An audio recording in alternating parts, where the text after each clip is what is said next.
के बारे में बताने वाला हूँ, लेक्स के बारे में बताने वाला हूँ। दोस्तों, जैसा कि आपको पता है कि मैं यूरोप की झीलों की बात कर चुका हूँ, एशिया की झीलों की बात कर चुका हूँ, लेकिन आज मैं ओवरऑल 10 सबसे बड़ी झीलों की बात करूँगा।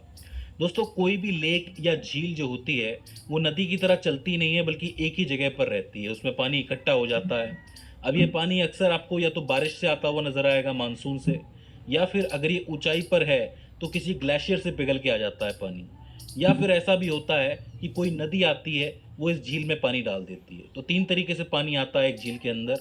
एक या तो मानसून से आएगा, दूसरा या तो किसी ग्लेशियर से पिघल के आएगा, तीसरा कोई नदी इसके अंदर पानी डाल देगी। अब देखिए, कुछ झीलें जो होती हैं बहुत ऊंचाई पर होती हैं, कुछ मैदानों के अंदर होती हैं, तो कुछ तटीय इलाकों के अंदर भी होती हैं, कहीं पर भी हो सकती हैं। तो आज हम बात कर रहे हैं 10 सबसे बड़ी झीलों के बारे में। बात करेंगे नंबर 10 की, तो नंबर 10 पे आती है द ग्रेट स्लेव लेक। ये जो झील है, ये कनाडा के अंदर मौजूद है। आप लोग देख सकते हो, इस जगह पर ये मौजूद है। लगभग 28,930 वर्ग किलोमीटर के अंदर ये फैली हुई है। तो काफ़ी बड़ी झील हो जाती है। हमारे बहुत से ऐसे राज्य हैं जो इतने बड़े नहीं होंगे, इतनी बड़ी ये झील है। मतलब कई राज्यों से भी ज़्यादा बड़ी झील है। तो आप ध्यान दे सकते हो। 9वें नंबर पर आती है मालावी झील। मालावी झील जो है वो अफ्रीकन कॉन्टिनेंट के अंदर है। मालावी, मोजाम्बिक और तंजानिया तीनों के अंदर ये शेयर होती है, और लगभग 30,044 वर्ग किलोमीटर के अंदर ये फैली हुई है। बहुत ही बड़ी है, इम्पॉर्टेंट है, याद रखनी है। इसके बाद आती है कनाडा की द ग्रेट बेयर लेक। ये अलग से ही नज़र आती है, काफ़ी बड़ी झील है। लगभग 31,080 वर्ग किलोमीटर के अंदर फैली हुई है। दुनिया में 8वें नंबर पर इसका स्थान आता है। फिर हम चलते हैं रशिया की तरफ। रशिया में आती है द ग्रेट बैकाल लेक। अब इसके बारे में मैं आपको पहले भी बता चुका हूँ, काफ़ी बड़ी झील है। लगभग 31,500 वर्ग किलोमीटर के अंदर फैली हुई है। तो ये चीज़ आपको याद रखनी है। इसके बाद 6वें नंबर पर आती है लेक टंगानिका। इसका नाम आपने सुना होगा। अफ्रीकन कॉन्टिनेंट के अंदर ये मौजूद है। Burundi, democratic Republic of Congo, यानी कि लोकतांत्रिक गणराज्य कांगो जो है, वहाँ पर तंजानिया और जाम्बिया, 4 देशों के साथ ये शेयर होती है, और लगभग 32,893 वर्ग किलोमीटर के अंदर फैली हुई है। तो लेक टंगानिका को आपको याद रखना है, अफ्रीका के लिए ज़रूरी मानी जाती है। फिर नंबर 5 पर आती है लेक मिशिगन, या फिर मिशिगन लेक के नाम से भी ये जानी जाती है। United states of America, USA के अंदर ये मौजूद है। लगभग 58,016 वर्ग किलोमीटर के अंदर ये फैली है।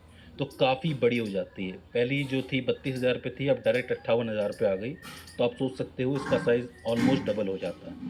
डबल तो नहीं है, मतलब डबल के बराबर ही है ऑलमोस्ट। फिर आती है लेक ह्यूरॉन। लेक ह्यूरॉन जो है वो आपके कनाडा और यूनाइटेड स्टेट्स ऑफ अमेरिका दोनों के अंदर फैली हुई है, दोनों के साथ साझा होती है। लगभग 59,596 वर्ग किलोमीटर के अंदर ये फैली हुई है, और बहुत से स्टेट्स के लिए इम्पोर्टेंट मानी जाती है। कनाडा का जो ओंटारियो प्रोविनेंस है और यूनाइटेड स्टेट्स का जो मिशिगन स्टेट है, दोनों के लिए ज़रूरी मानी जाती है। तो दोनों को दिमाग में रखना बहुत ज़रूरी हो जाता है। तो लेक ह्यूरोन को आपको याद रखना है। अब इसके बाद आती है लेक विक्टोरिया। इसका नाम तो आपने सुना ही होगा, ऐसा मत बोलना नहीं सुना है, क्योंकि नील नदी का पानी इसी से आता है।